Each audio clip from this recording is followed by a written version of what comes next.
आपके चुनाव चिन्ह को भी पैक कर दिया, आपके चाचा का भी चुनाव चिन्ह पैक कर दिया। कहा कि सबको लड़ना होगा भाजपा से। मोदी का लाल किला है 2 करोड़ रुपया का।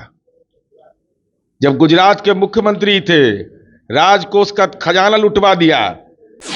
चिराग पासवान जी, अपनी औकात समझना चाहिए आपको।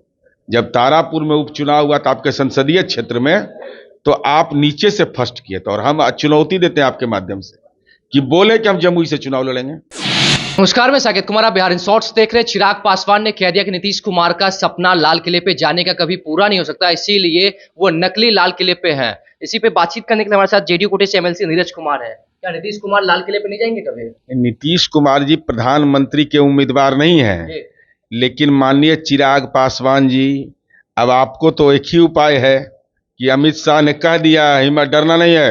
रामविलास पासवान के बेटा आप हैं, जो दलित आंदोलन के नायक रहे हैं।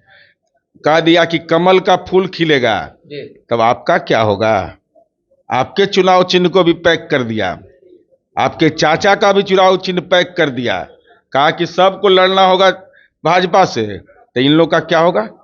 और ये आपको अगर अभी समझ में नहीं आ रहा है तो बाद में समझ आएगा।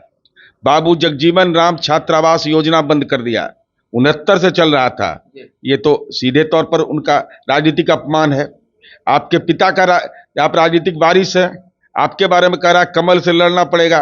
तो अब अगर समझ में नहीं आ रहा, नीतीश कुमार जी लाल किला के उम्मीदवार नहीं है, लेकिन लाल किला को जिन लोगों ने बेचा, कंपनी को दे दिया मेंटेनेंस के नाम पर, जो लाल किला धरोहर हमारा है, देश के धरोहर को, जिसको शाहजहां ने 9 वर्ष में बनाया था।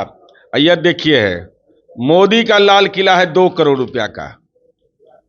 जब गुजरात के मुख्यमंत्री थे, राजकोष का खजाना लुटवा दिया और अपने लिए 2 करोड़ का बनवाया था। और यह कहा गया था कि फर्जीवाड़ा, उसमें राजनीतिक गलियारों में उपहास का विषय बने मोदी। उपहास का विषय बनने का संस्कार नरेंद्र मोदी का है, नीतीश कुमार का नहीं है। नीतीश कुमार तो आपको नसीब नहीं हुआ है, भाजपा के नेताओं, कि नीतीश कुमार को संयुक्त राष्ट्र संघ ने क्लाइमेट लीडर कहा है, आपको यह नसीब नहीं। चिराग पासवान सवाल पूछ रहे हैं कि बिहार की जनता को तो खुश नहीं कर पा रहे हैं, देश में कौन सा मॉडल लेके जाएंगे? देश का मॉडल ले जाएंगे गैर भाजपा दलों की एकजुटता। जैसे आपको तो कहे न रहा नकुल में रोवन हारा, विधानमंडल में कोई ही नहीं, तो आपका कोई पूछे नहीं है। आपको देखो को विधायके नहीं, बोहनियों नहीं हुआ।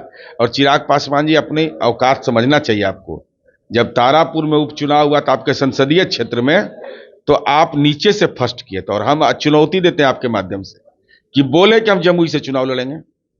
हिम्मत नहीं हो रहा, कहां से चुनाव लड़ेंगे बोलने का। इस बार चुनाव जमुई से नहीं लड़ेंगे, मैं दावे के साथ कह रहा हूं।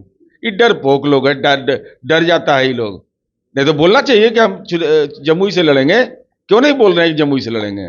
सीट खोजते चल रहे हैं, तो सीट खोजिएगा तो कमल ले लीजिए हाथ में ना, अब कहां मिलने वाला है।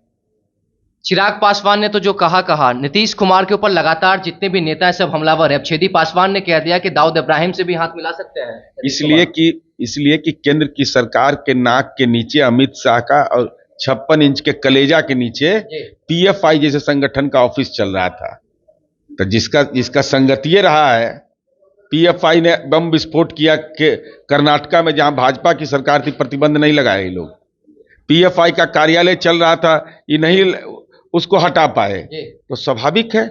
और नीतीश कुमार जी किससे हाथ मिलाएंगे, ये तो देश बिहार ने तय कर लिया कि सातों पार्टी, ये नीतीश कुमार सीखना चाहिए कि जो लोग खिलाफ भी चुनाव लड़े, वह भी नीतीश कुमार के व्यक्तित्व के कायल हैं। और उन्होंने कहा कि आप तैयार होइए, आप लड़ाई लड़िए।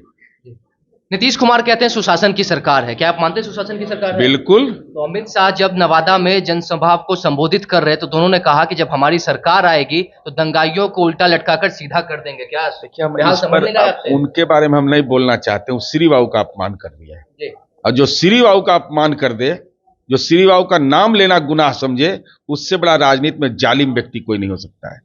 जालिम मैं शब्द का इस्तेमाल कर रहा हूं अमित शाह के लिए। बिल्कुल राजनीतिक जालिम है। जो व्यक्ति बिहार के प्रथम मुख्यमंत्री का नाम लेना मुनासिब नहीं समझा, उनको नमन तक के नहीं किया, जो राजनीति का फर्जीवाड़ा का जिसका डीएनए है, जिसने कह दिया कि विकास के एजेंडे को झूठ असत्य बोला। और इससे बड़ा गुनाह क्या होगा कि देश का गृह मंत्री आता हो बिहार, और लज्जा लग गया इस व्यक्ति को बात करने में कि स्वतंत्रता आंदोलन के जो सिपाही थे उनके बेटा है नीतीश कुमार राज्य के मुख्यमंत्री। चूंकि इन लोगों ने आंदोलन में भाग नहीं लिया, तो गवर्नर से बात कर रहे थे। देश के अंदर तानाशाही है क्या?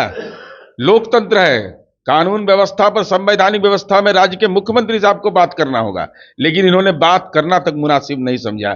तो गवर्नर साहब से बात कर रहे हैं ना, तो यूनिवर्सिटी को ठीक करिए अमित शाह जी। जो महामहिम के कार्यालय इन नियुक्ति पत्र देता है और नौजवानों का करियर बर्बाद हो रहा है, 2 साल 5 साल में एग्जाम हो रहा है, तो जल्दी से इस पर हस्तक्षेप कीजिए। और मेरा सीधा आरोप है आपके माध्यम से कि उन्माद की घटना बढ़ाने में अगर कोई एक व्यक्ति गुनाहगार है तो वह अमित शाह है।